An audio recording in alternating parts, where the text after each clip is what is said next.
Olá, amigos do Ciência e Consciência. Estamos de volta hoje aqui com o programa com a presença do professor Marcelo da Luz. O professor Marcelo da Luz, vocês já conhecem de uma entrevista anterior, e nós achamos importante retomar a presença do professor Marcelo para explorar um pouco mais, aprofundar alguns temas que são relativos à obra recém-lançada pelo professor, que se chama Onde a Religião Termina. O professor Marcelo da Luz, para quem não conhece, foi religioso profissional, sacerdote católico, reitor de seminário e deixou a vida religiosa no ano de 2004. Tudo bem, professor Marcelo? Tudo bem, William. Bem. E hoje nós vamos abordar com um pouco mais de profundidade, vamos pedir uma ajuda sua para nós entendermos um pouco mais sobre a personalidade de Jesus Cristo. Na sua obra, você comenta que essa personalidade, que Jesus Cristo, foi construído ao longo do tempo. Você poderia explicar um pouco mais para a gente como foi essa construção? Sim. Importa primeiro dizer que quando nós falamos de Jesus Cristo, falaremos aqui não com o intuito de ofender as pessoas que são crentes ou de jogar lama, né, sobre esse personagem. Não é esse o nosso objetivo, mas algumas coisas que serão ditas provavelmente soarão ofensivas, soarão inconcebíveis para a maioria das pessoas, porque não só a nossa sociedade brasileira, mas as sociedades ocidentais, um terço da humanidade tem Jesus Cristo como o próprio Deus, ou identificam com o próprio Criador do universo, uma figura divina. E algumas das coisas que nós falaremos aqui simplesmente desconstroem essa imagem, essa representação.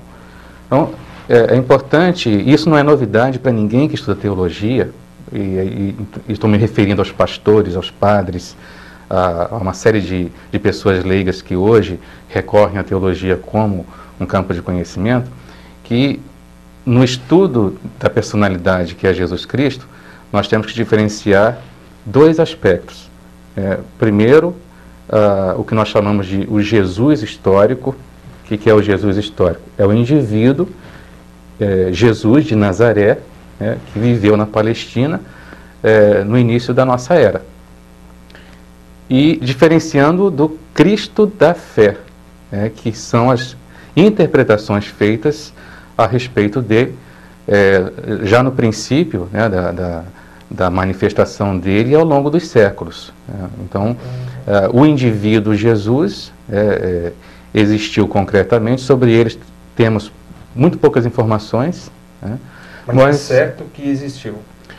É certo que existiu. Existem, como para todos os personagens da antiguidade, personagens assim chave, podemos lembrar o próprio Sócrates, figuras que não deixaram algo escrito, como Jesus não deixou nada escrito de próprio punho. Em certas épocas existem críticas ou desconfiança de que esses personagens teriam sido criados, mas existem mínimas, mas evidências assim, suficientes para que não possamos duvidar da existência desse indivíduo concreto. Agora, o salto de pensamento, e considerar esse indivíduo como alguém divino, nisso está todo o problema.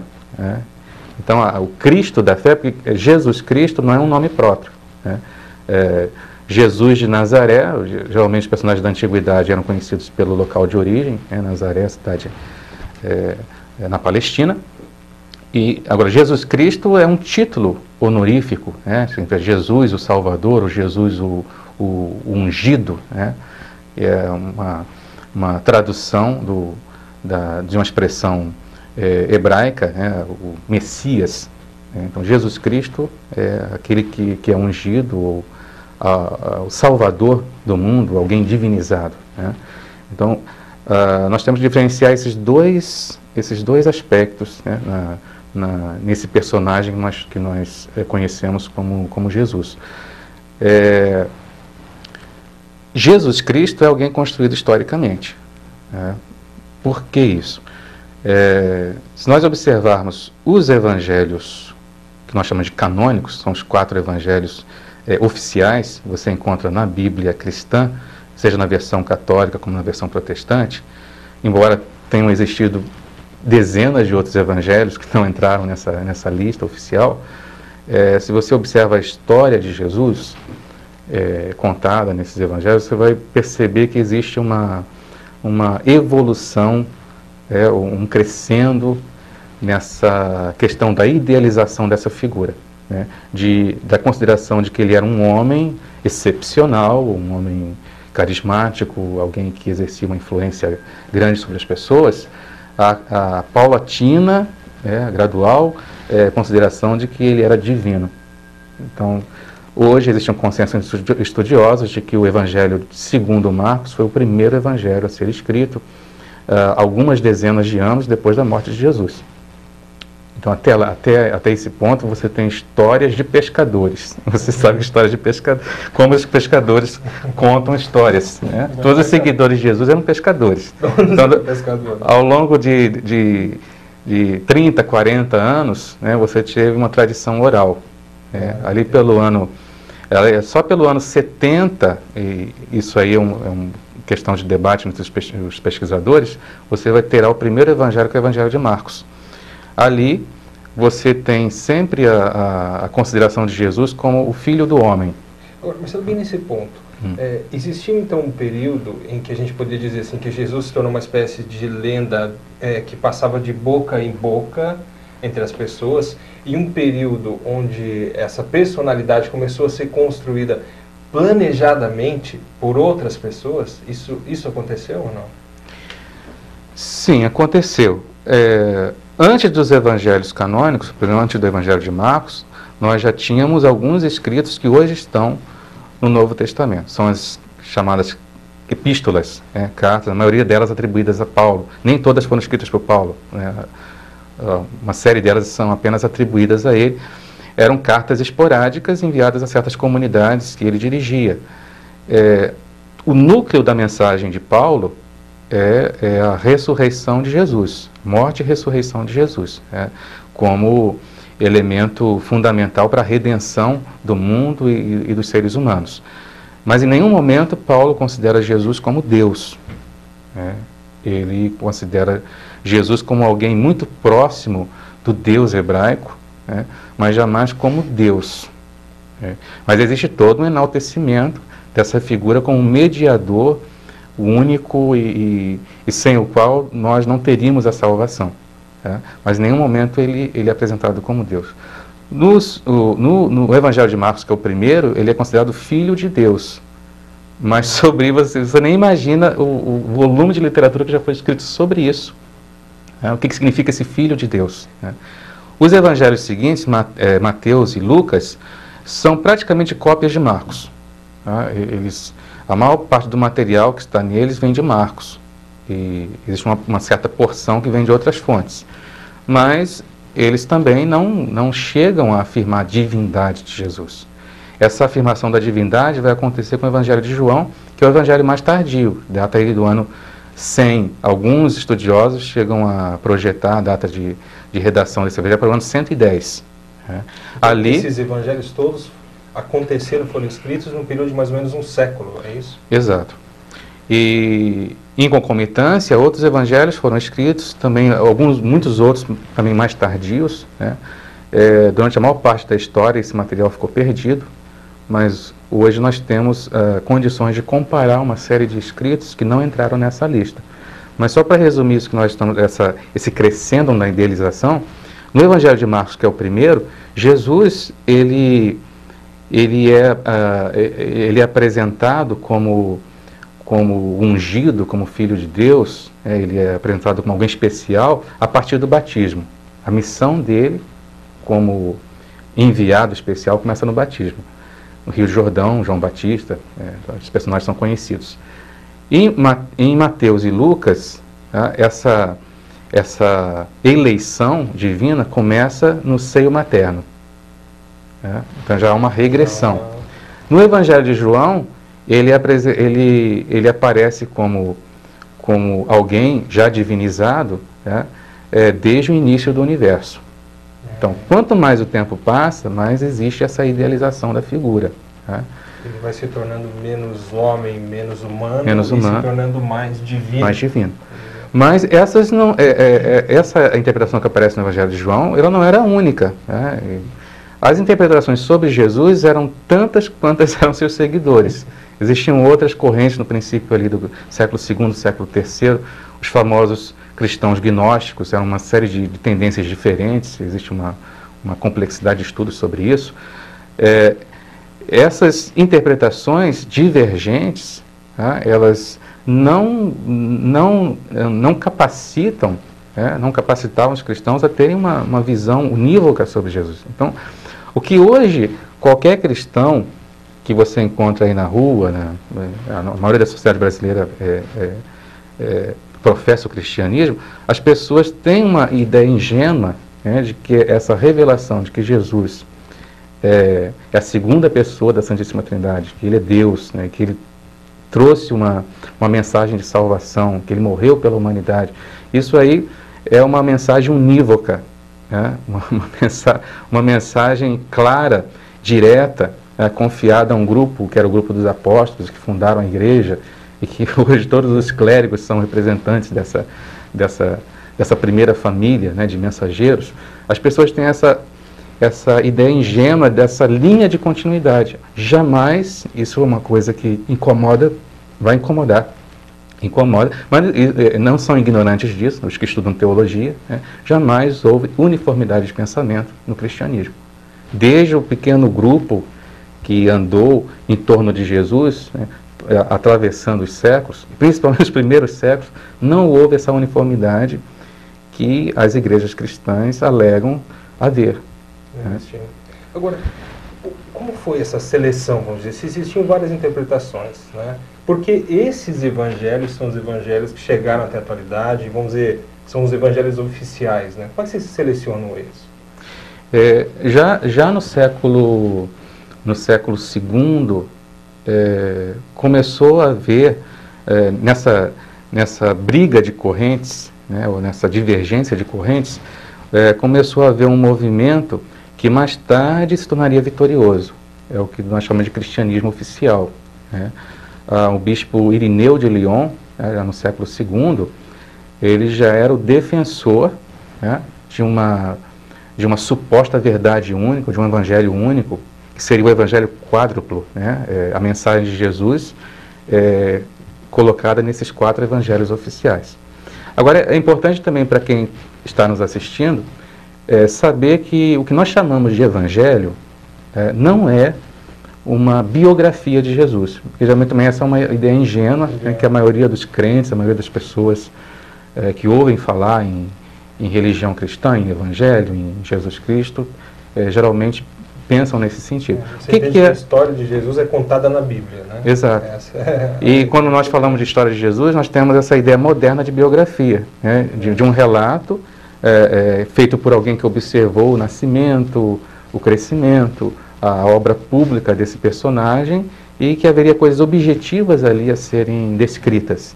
Mas isso não é realidade. O que é o Evangelho? É um gênero literário que foi construído à parte. Né?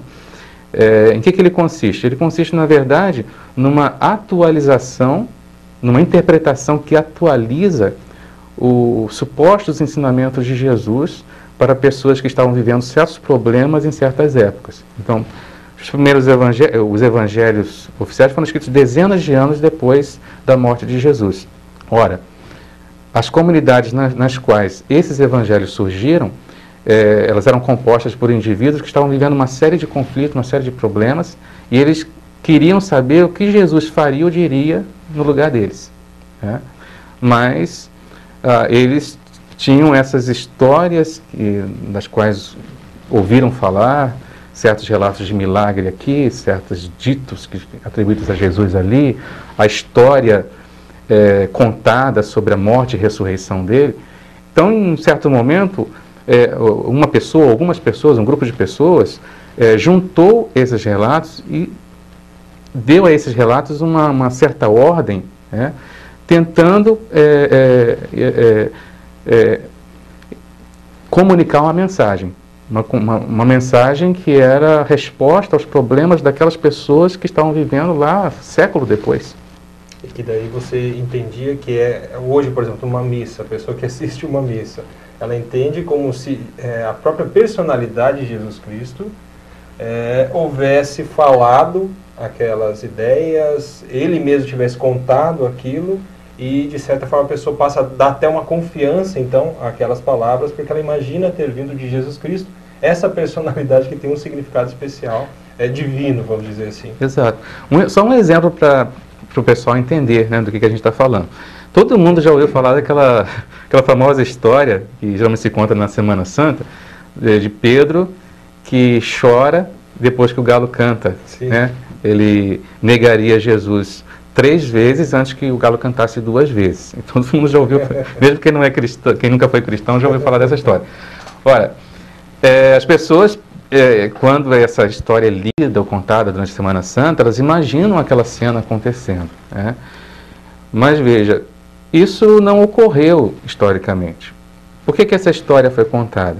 Porque os cristãos lá do ano 90, 100, 110, ali no contexto do Evangelho de João, em certas situações estavam já sendo perseguidos.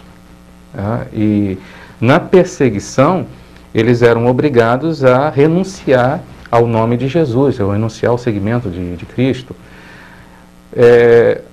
Já havia toda uma campanha entre a corrente que mais tarde se tornaria a corrente oficial, de radicalizar uma postura, né, de que aqueles que fossem perseguidos e presos deveriam insistir, né, na afirmação da fé em Jesus, serem torturados e mortos, tornando-se mártires. Né?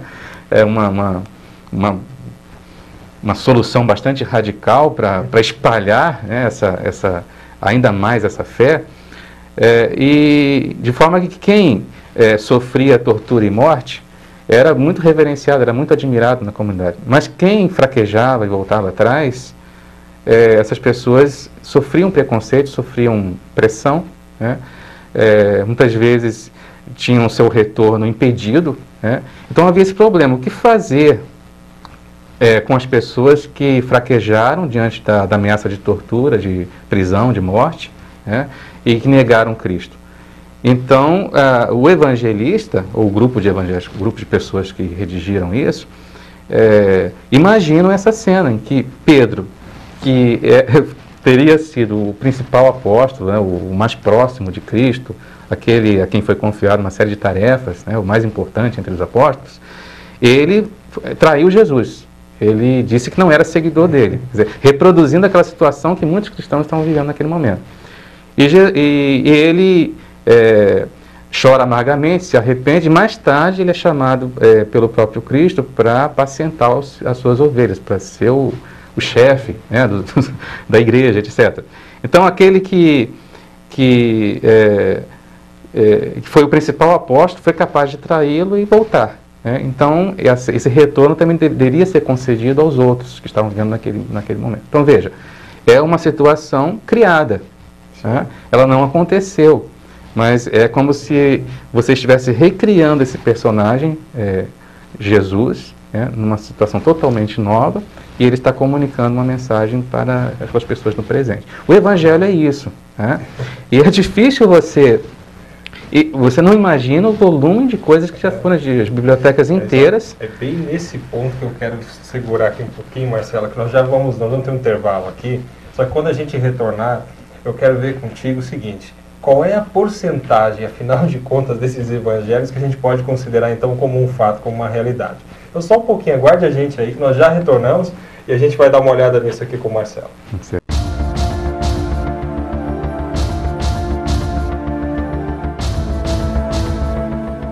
Informe. O SEAEC e o professor Valdo Vieira convidam os intermissivistas para o site das tertúlias com conteúdo gratuito sobre parapsiquismo. Acesse tertulia.org.br, tertulia.org.br.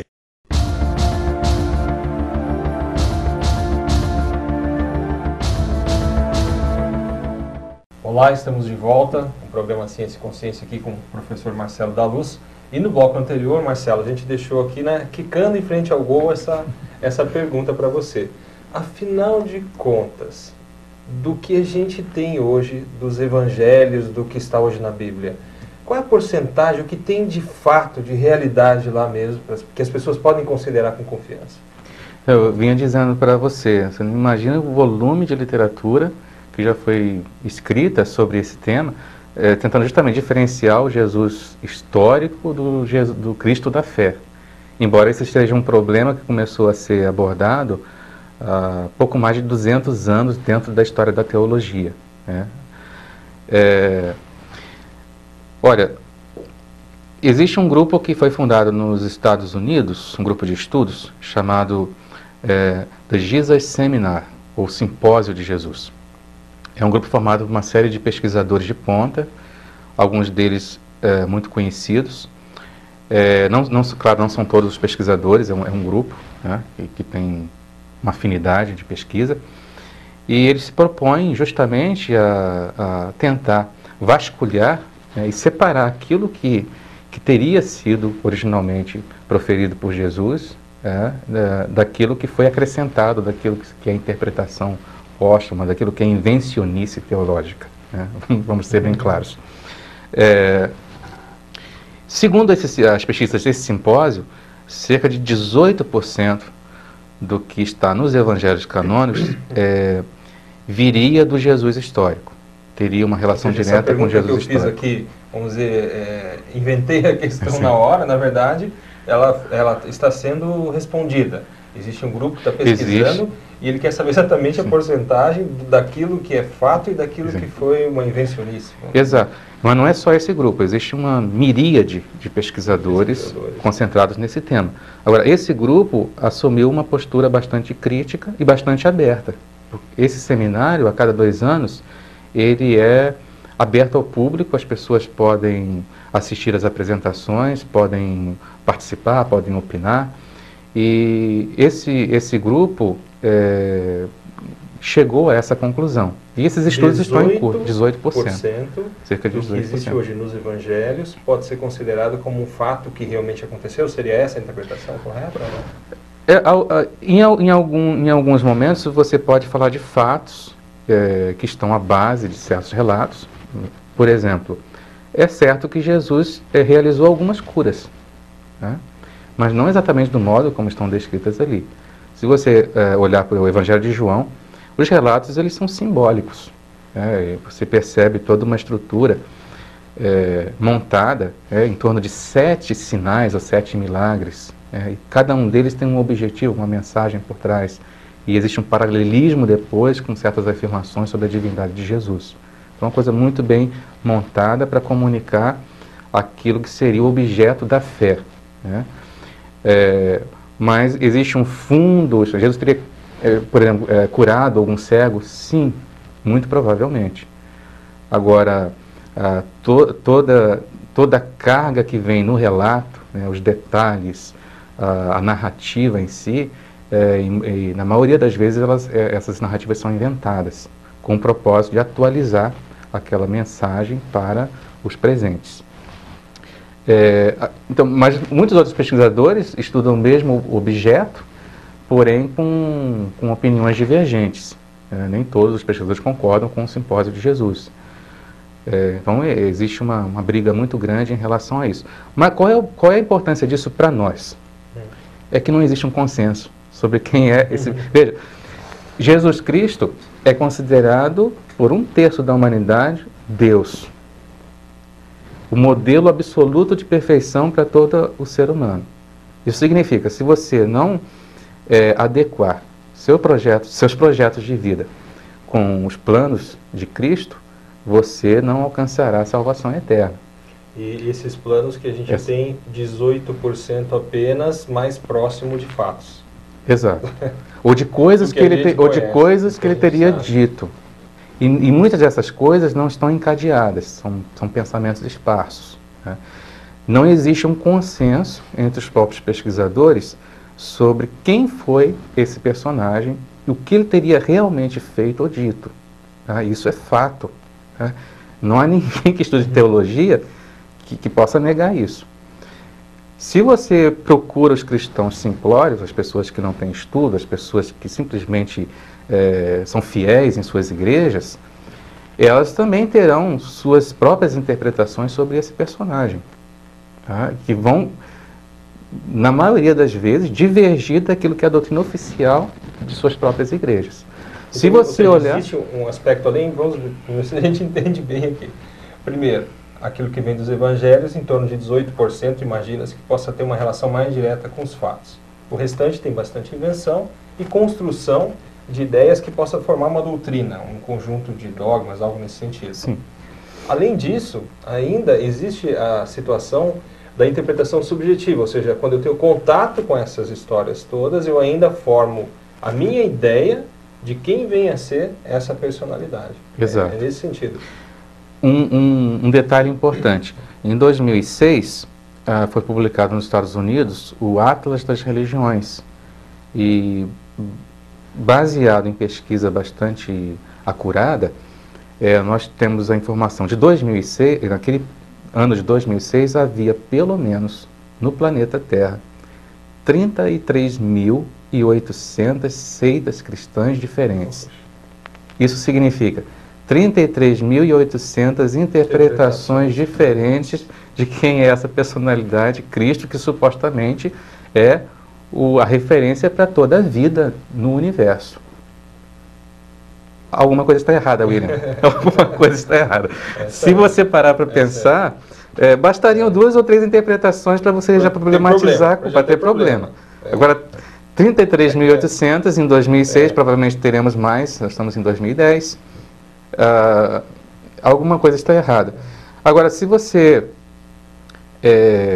como eu falei, aborda um cristão comum, ele vai ter sua representação, a sua fantasia sobre essa personalidade. Eu posso referir a mim mesmo. Eu baseei minha vida em Jesus Cristo a maior parte do tempo. Eu saí há 6 anos da vida religiosa, da vida sacerdotal. Eu busquei Jesus Cristo intensamente. Eu busquei Jesus Cristo como o sentido da minha vida e busquei fundo. Né? E quando eu era criança, quando eu era jovem, eu tinha você imagina Jesus como alguém que tem todas as características de um ser humano o mais terno possível, né? Inclusive alguns teólogos assim, mais modernos falam assim, ele é Deus porque não há ninguém humano quanto ele. Quer dizer, alguém que tem todas as características do ser humano otimal, né? Ou ser humano ótimo. E aí você já percebe o quanto que esse imaginário sobre Cristo está muito baseado naquilo que são os nossos desejos de realização ou as nossas expectativas. Agora, Marcelo, no seu caso, quantos anos você estava com um profissional religioso, vamos dizer, da religião? Foram 20 anos no total.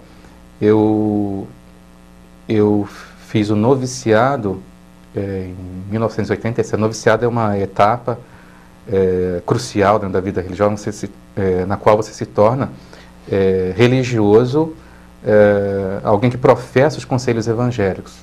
Então você promete pautar toda a sua vida no Evangelho segundo os conselhos da pobreza, castidade e obediência. E enquanto isso você vai fazendo os cursos superiores de filosofia e teologia. Ao final da teologia você é ordenado sacerdote. Meu período de estudos no seminário, em vários seminários e em vários países, inclusive, durou 10 anos. Tornei-me sacerdote e durante mais 10 anos atuei como sacerdote. Quando eu falo atuei como sacerdote, celebrei missa, celebrei casamento, celebrei batizado, atendi muitas contas, tudo que o padre faz. É só para não deixar dúvida aí nos telespectadores. Tá. Agora veja, se você passou então mais de 2 décadas trabalhando seriamente com isso, estudou, a gente está vendo aqui, você publicou uma obra com nível de erudição avançado, a gente pode dizer, você não sentia um aroma de estranheza? Isso. Sabe esse problema que a gente está falando das interpretações? Você não sentia isso? Ou seja, aquelas pessoas, assim como você, que viveram a condição do seguimento de Jesus, né? A condição de seguir Jesus e suas ideias. Como fica isso? Como foi para você? Isso me parece uma grande crise quando eu imagino essa condição, né? Exato. Eu passei por várias etapas no meu itinerário, né, desde o fundamentalismo, quando eu era criança. Por exemplo, o que é o fundamentalismo? É você levar ao pé da letra o que está escrito na doutrina da igreja e nos evangelhos. Então, eu pensava que deveria converter meus coleguinhas de escola, converter minha família, porque ninguém na minha família pertencia à religião. Então, eu fui à catequese por minha própria iniciativa, fui coroinha pela minha própria iniciativa, de cumprir aquelas etapas, né, que os jovens católicos cumprem, e eu queria converter o pessoal. Né? Desde uma etapa tão fundamentalista como essa, atravessei uma série de tendências, de interpretações, até chegar a um nível de abertismo bem maior. Mas nesse meio do caminho, vou só contar um episódio, eu fui diretor espiritual, já como padre, de um movimento muito famoso aqui no Brasil, chamado o Cursilho de Cristandade. O que é o Cursilho de Cristandade? Para quem não conhece, é um movimento feito por leigos que procura assim, evangelizar ou doutrinar as pessoas que estão assim mais ou menos, estão meio mornas, né? Então você recolhe esse pessoal, junta num centro, numa casa de retiros, né? Essas pessoas ficam 4 dias encerradas ali e é uma atividade atrás da outra, uma palestra atrás da outra, e você incute os dogmas fundamentais da igreja nas pessoas durante todo esse período. Eu fui diretor espiritual desse movimento numa certa região do país durante algum tempo, alguns anos. Algumas palestras dentro do cursilho são chave, e uma das palestras principais é essa, Jesus Cristo. Quem é Jesus Cristo? Então, existe uma série de atividades que preparam até você chegar àquela palestra. Ela deveria ser assim, um coração, né, de todo aquele trabalho. Ponto alto, vamos dizer. Ponto alto. Mas nem todas as palestras são dadas por padres. Os padres devem dar algumas, mas a maioria dos pronunciamentos devem ser feitos por leigos, para que os leigos vejam pessoas como eles que chegaram àquelas conclusões. Mas eu era muito zeloso nesse trabalho, então eu treinava o pessoal. E eu procurava incutir neles uma visão mais, uma visão teológica mais moderna, que eles pudessem... O que é essa visão teológica mais moderna? Porque geralmente, hoje eu convivo com pessoas que, muitas delas não passaram pela religião nessa vida, outras há muito tempo, ou outras tiveram assim, aquele conhecimento do catecismo, né, que era feito antigamente, que é aquela visão muito piegas, né, aquela visão assim, de uma religiosidade que é feita só de rezar alguma coisa, né? Não existe nenhum tipo de reflexão, não existe nenhum tipo de atualização disso para o mundo moderno, né? E eu, como alguém que sempre procurei estudar mais a fundo, me preocupava com o modo como as pessoas entendiam a fé, né? Procurava torná-la assim mais concreta para as pessoas, eu queria então levar principalmente para essa pessoa que deveria fazer a palestra sobre Jesus Cristo, alguma coisa que realmente impressionasse, que realmente tornasse assim, tangível, né, essa figura divina. Mas aí eu comecei a perceber que a minha ideia, ou a minha fantasia sobre Jesus Cristo, era inatingível, porque aquelas pessoas não tinham nível de estudos e de leitura, de educação, não passaram pelas mesmas etapas que eu havia passado. Para elas, aquela interpretação subjetiva que a gente estava falando, sim, sua, sim, você não conseguiria fazer com que essas pessoas chegassem, sim, até essa interpretação, sim, subjetiva também. Sim. Então eu não conseguia fazer isso. Então eu levei um choque quando eu vi a apresentação do rapaz, foi muito bem intencionado, mas ele repetiu as histórias que estavam no Evangelho e disse assim: eu encontrei Jesus Cristo, isso mudou a minha vida. Mas eu pensei, o que ele encontrou realmente?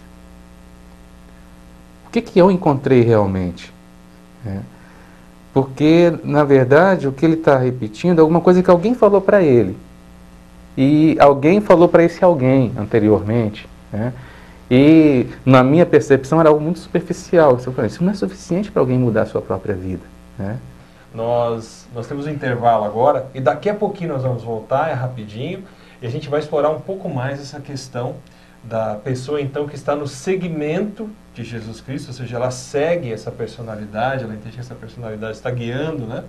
E de repente, num determinado contexto, ela percebe que não é mais isso. A gente já volta e vamos explorar essa ideia com o professor Marcelo.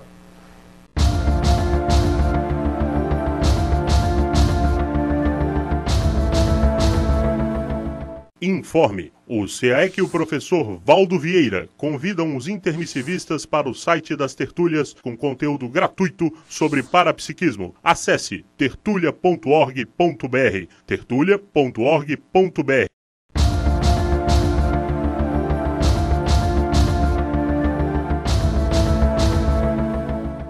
Olá, amigos do Ciência e Consciência, estamos de volta aqui para o terceiro bloco com o professor Marcelo da Luz. Muito interessante aqui a entrevista.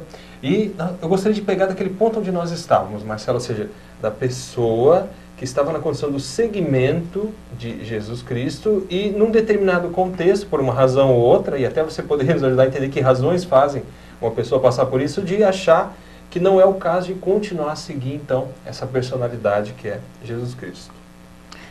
Então, dessa percepção de que, na verdade, o que nós tínhamos, e que eu também tinha, de Jesus, era simplesmente uma representação, simplesmente uma fantasia, podemos dizer assim, eu comecei a perceber que eu também tinha dificuldade, em certos momentos, principalmente quando eu precisava explicar certas coisas que eu gostaria de explicar para as pessoas, gostaria de orientá-las para um senso ético mais avançado, gostaria de ir um pouco mais fundo nos problemas que elas apresentavam, gostaria de dizer coisas mais profundas do que para que elas pudessem acertar mais na vida, um pouco aquele sonho que eu tinha como padre, e eu percebia que eu não conseguia encontrar nos evangelhos fontes suficientes para isso.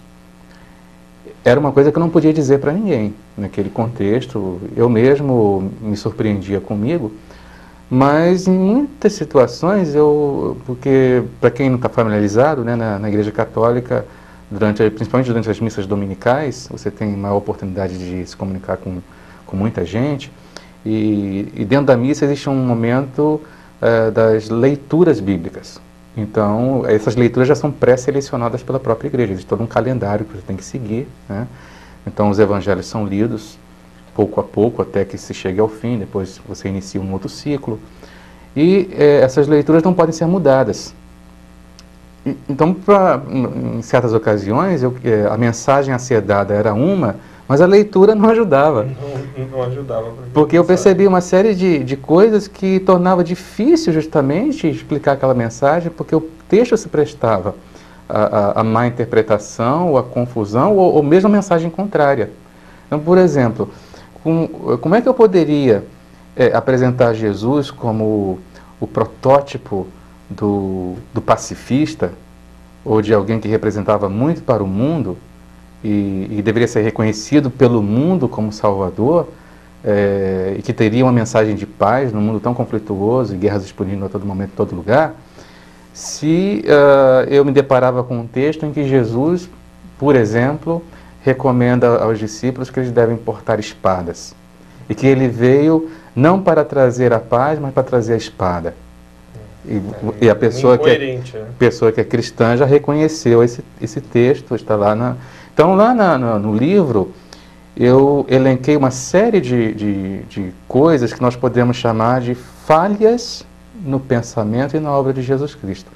Vê, isso para a maioria das pessoas é inconcebível. Porque... Você poderia trazer algumas dessas Sim, falhas? Com certeza. Então, uma delas é essa que eu acabei de mencionar, que é o antipacifismo. Que é um outro aspecto que eu exploro no livro, numa série de capítulos, essa relação entre religião e violência, de como a mensagem bíblica ela é ambivalente. Você pode recavar trechos que fundamentam a paz e trechos que fundamentam a guerra. E, em certas situações, o mesmo texto pode dar as duas mensagens, as duas interpretações divergentes. E você, então, precisa retrabalhar, reinterpretar esses textos. Você encontra pessoas que vão dar uma interpretação muito diferente da sua. de forma que, se você pudesse tirar esse texto fora e ler uma outra coisa, seria preferível. É claro que a maioria dos padres não pensa desse modo, sequer às vezes enxergam esse problema, mas eu enxergava esse problema. Isso era terrível para mim. E como você passava por isso, Marcelo? Bom, eu estudava muito, procurava assim, os melhores comentários, os melhores exegetas, né, e procurava. Só que para você desbastar esses problemas, você precisa entrar em certos detalhes exegéticos, que é de interpretação da Escritura. E o povo não tem escolaridade para isso.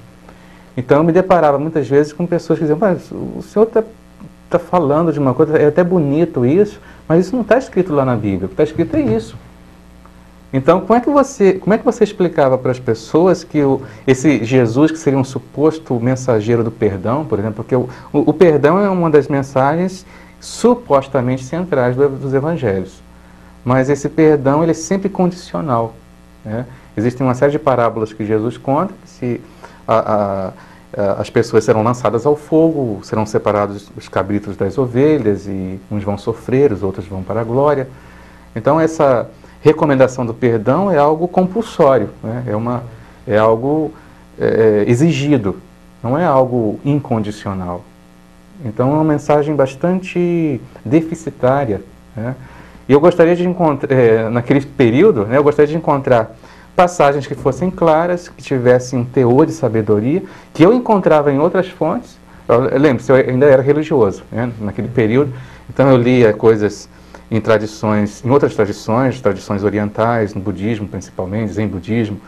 Eu encontrava mensagens que cairiam como uma mão na luva para comunicar uma mensagem de que nós precisamos pautar nossa vida no ideal da paz, mas não conseguia fundamentar isso pelo Evangelho. E era bastante complicado passar por isso. Alguma vez você tentou fazer algo prático nesse sentido? Sim, eu era muito criativo no sentido, e para isso você tinha que até transgredir certas leis da igreja. Eu me dava muita liberdade litúrgica, então às vezes eu substituía certas leituras. Isso não era permitido, mas eu criava teatro, eu muitas vezes traduzia, porque a versão que você tem para ler é uma versão que soa muito estranha à população, porque é uma versão muito bem construída, na segunda pessoa do plural, e as pessoas não vivem isso no dia a dia. Então eu retraduzia aquilo numa linguagem popular, criava histórias, teatro, trabalhava com jovens, essa coisa toda, mas eu percebia que era um forçar muito a barra. Era a minha religião, eu era pároco de uma paróquia de um único habitante que era eu mesmo, né? E hoje eu posso dizer que todo teólogo é o pároco de uma paróquia de um habitante só, porque a interpretação dele, que parece muito brilhante, mas que não fará sentido para a maioria das pessoas. Ou se fará para um certo grupo, mas esse certo grupo vai se chocar com tantos outros que têm interpretações muito diferentes daquela. De forma que, onde está a objetividade dessa mensagem, né? Então, hoje, eu penso que nós precisamos assim, debater abertamente a questão da mensagem bíblica como você tem que tirar toda essa crosta do dogma. Hoje eu estou livre para fazer isso, naquele tempo eu não era livre para fazer isso. Agora, isso então, não é tão simples, não é tão simples. Como é que uma pessoa hoje, se você for pensar bem, né?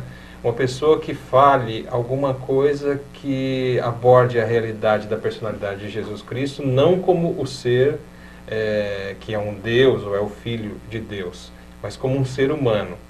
Isso não é bem visto. Eu imagino que deva ser difícil também, e não sei nem se é possível fazer isso hoje dentro do contexto religioso de alguma maneira. Geralmente os teólogos, principalmente teólogos mais modernos, porque existem diferenças de enfoque teológico, né? Existe aquele enfoque mais fundamentalista, ou doutrinário, no sentido ortodoxo, de que falou, está falado, né? E você tem que baixar a cabeça, obedecer. Jesus é Deus, se Ele quer castigar, Ele vai castigar, mas Ele quer perdoar, Ele não quer, é a pessoa que se joga no inferno, todos esses artifícios, né? Mas existe uma série de correntes mais modernas que procuram, assim, fazer a interlocução dos conteúdos doutrinários ou teológicos com outras ciências humanas, psicologia, sociologia, história. E aí você tem uma série de reconstruções que muitas vezes tentam fundamentar ou justificar aquilo que é absurdo, né? E então, mesmo aqueles que se deparam com certos questionamentos, como eu me deparava, às vezes acabam dando nó em pingo d'água e voltando a reforçar a própria crença. Mas eu não fiquei satisfeito com as explicações que eu recebia, com as coisas que eu estudava dentro da teologia, e passei a perceber uma série de falhas no pensamento e na obra de Jesus Cristo. De forma que, quando eu digo Jesus é humano de verdade, com as falhas que nós estamos sujeitos a cometer. Então, lá no livro eu elenco pelo menos 15 falhas no pensamento e na obra dele, imaturidades, provas da inépcia, né, dessa consciência. E isso será difícil assim, para o leitor que é religioso, e eu penso que muitos que estão acompanhando aqui estejam assim, com um nó na garganta, né, ou já desligaram. Mas nós precisamos realmente enfrentar isso. Então você tinha me pedido alguns desses exemplos. Não, já citei o antipacifismo, né? Mas uma das coisas que muito me impressionavam era como o amor, que é um outro conteúdo, que é visto como o núcleo, né, do Evangelho, e os religiosos modernos falam de amor incondicional. Jesus é o arauto, o mensageiro do amor incondicional. Como esse amor, na verdade, pregado por Jesus, é um amor condicional e sectário. Por quê?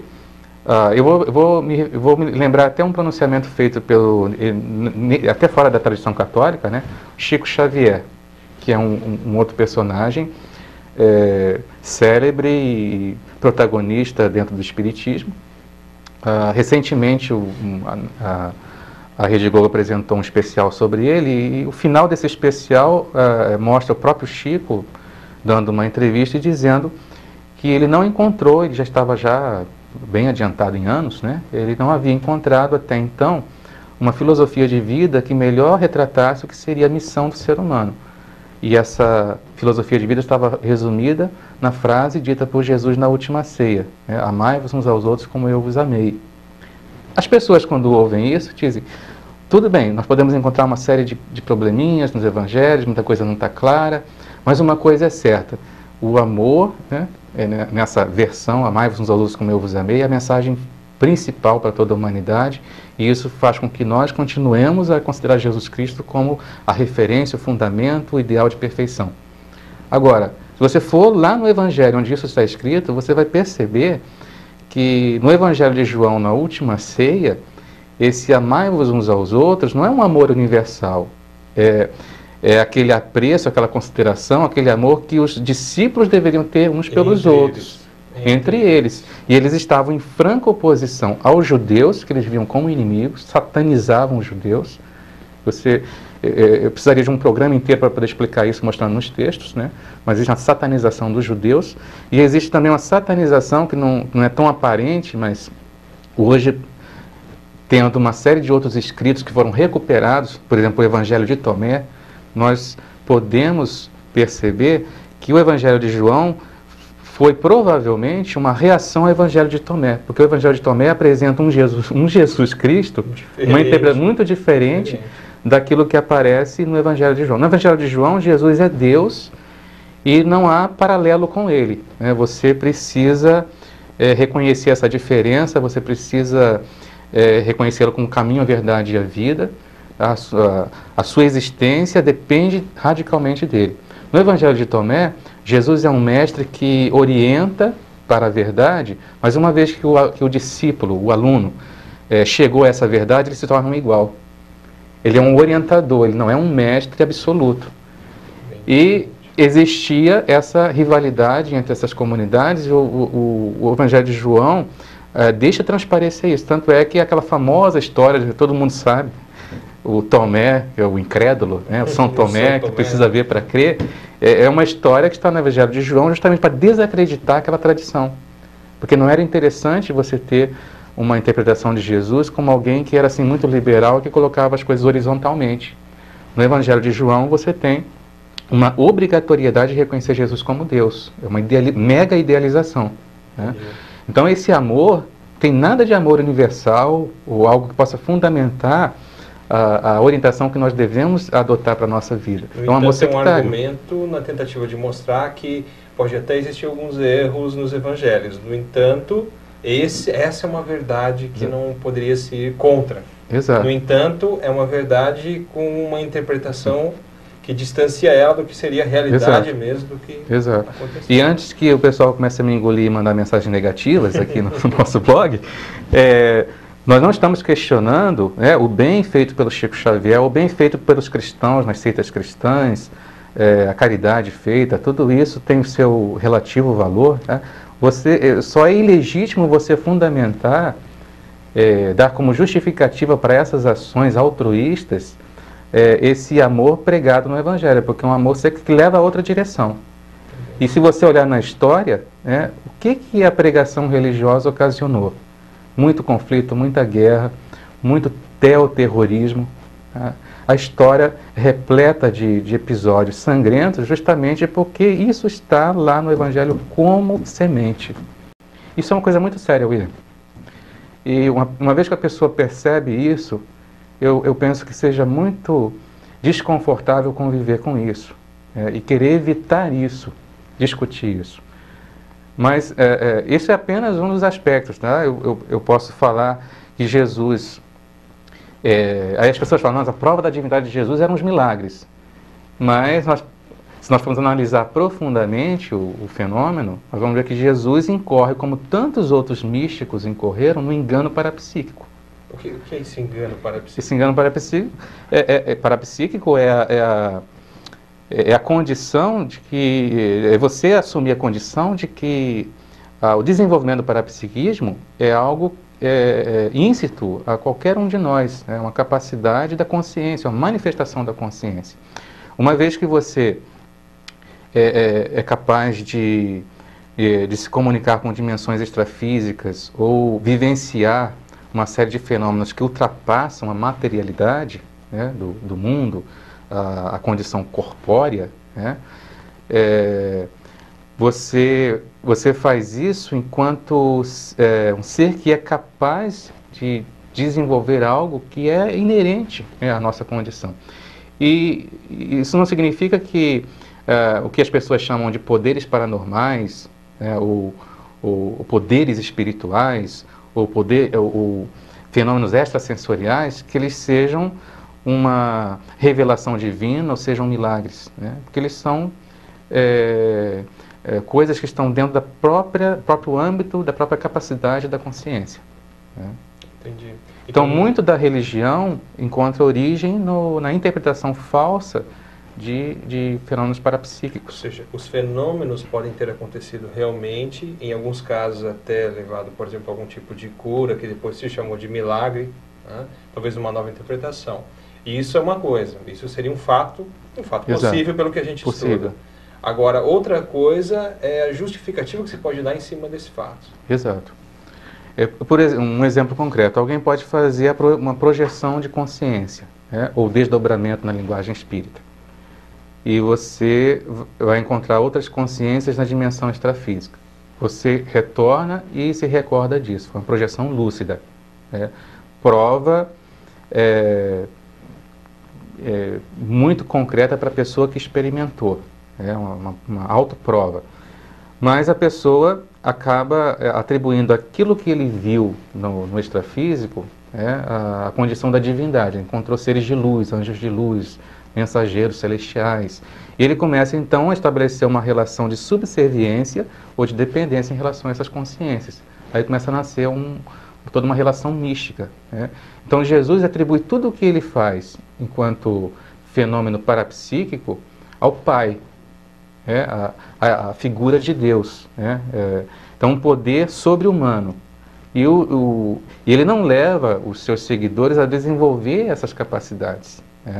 Ou se ele faz em alguns momentos, é sempre dizendo que esse poder vem do alto. Então as pessoas elas não têm condição ou a possibilidade de se desenvolver, se autodesenvolverem. Você sempre tem necessidade, e o cristianismo acabou fincando isso muito na consciência do isso, mundo, né? De que tudo que é bom no ser humano tem que ter vindo de outra instância superior. O ser humano não é capaz por si mesmo de eleger valores, de construir esses valores e de chegar a uma plenitude. Se você faz algo de bom é porque isso você recebeu. De alguma forma isso vai criar uma dependência, né? Exato. Você nunca poderia desenvolver, por exemplo, por si mesmo, determinada habilidade. Muito interessante, Marcelo. Nós estamos aqui novamente, né? Estamos vencendo aqui o tempo desse bloco, que é o terceiro bloco do programa. Eu acho importante a gente retornar aqui com o Marcelo, porque tem uma série de temas muito interessantes para a gente trabalhar. Então eu quero te agradecer a presença nesse programa de hoje e também lembrar, né, nós vamos ter o lançamento da sua obra, né, a obra Onde a Religião Termina, é uma pergunta, né, onde a religião termina, e o lançamento vai ser no dia 5 de fevereiro. 5 de fevereiro. Estiver nos assistindo 5 de fevereiro de 2011. 2011. Né, de 2011. Então, tá bom. Muito obrigado, Marcelo. Obrigado aí aos nossos espectadores e até o próximo programa Ciência e Consciência.